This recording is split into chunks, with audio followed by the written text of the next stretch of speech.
software-ka ugu wanaagsan ee muuqaalada lagu jarjaro.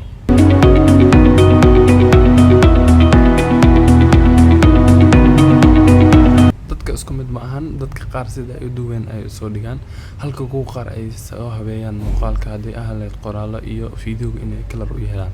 Laakiin haddii aad rabto in muuqaalkaagu soo jiito daawadayaal badan, waa inaad qurxisaa muuqaalkaaga, waa inuu muuqaalkaagu yeeshaa faahfaahin badan. Inkastoo lagu kala duwan yahay aqoonta iyo isticmaalka badan, haddana waxaan kuu sheegi doonaa haddii aad tahay YouTuber, software-ka ugu wanaagsan ee fiidiyowga aad ku edit garan lahayd. Software-rada isku mid ma ahan, kuwa waxaa isticmaalaan newska ama warbaahinta, halka kuwa qaar isticmaalaan YouTube-ka iyo dadka muuqaalada caadiga ah sameeya. Waxaa jira kuwa professional ah iyo kuwa aad ku bilaaban karto. Waxaan kuu sheegi doonaa keebaa ugu fiican ee lagu bilaaban karaa iyo kuwa ugu waaweyn ee dadka ugu badan ay isticmaalaan. Waxaan kaloo kuu sheegi doonaa ani ahaan software-kee ayaan isticmaalaa. Assalaamu calaykum, markale kasoo dhawaada YouTube-kii.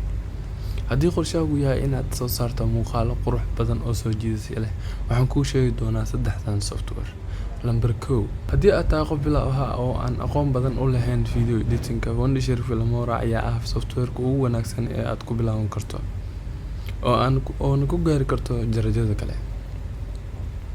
Filmora waxaa iskale shirkad hadda soo koraysa, waxaana lagu soo daraa updates mar walba, waana dareemi kartaa shirkad tartanka ku jirta, waxaana ay isku dayaan in software-kooda ay horumariyaan. Anagana haddii aan dadka isticmaala, taasi faa'iido weyn ayay noo tahay. Number 2, Adobe Premiere Pro.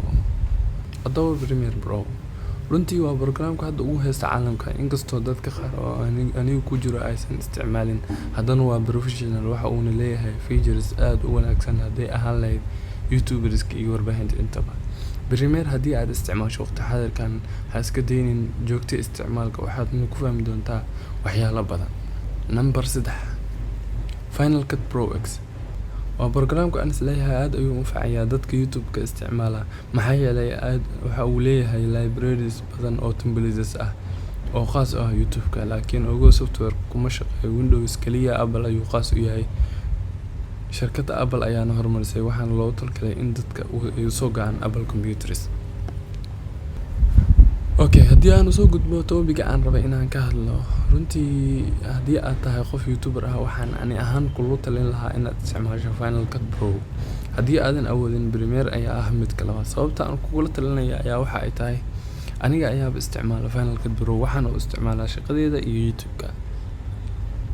Gudaha Final Cut Pro waxaad ka helaysaa qoraallo, transitions, effects, backgrounds iyo waxa loo yaqaan generators oo muuqaalada aad ku qurxin lahayd, oo ayna tahay toolska ugu waaweyn aad isticmaali lahayd in muuqaalkaagu ka dhigto muuqaal qurux badan.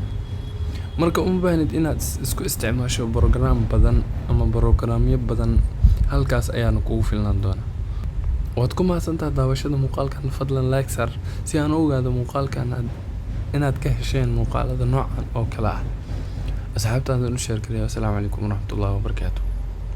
mid kale ayaan idinka iloobay, waad ku mahadsantihiin dhammaantiin inaad gaarsaan channelkan 5,000 oo subscribe ama 5K subscribers.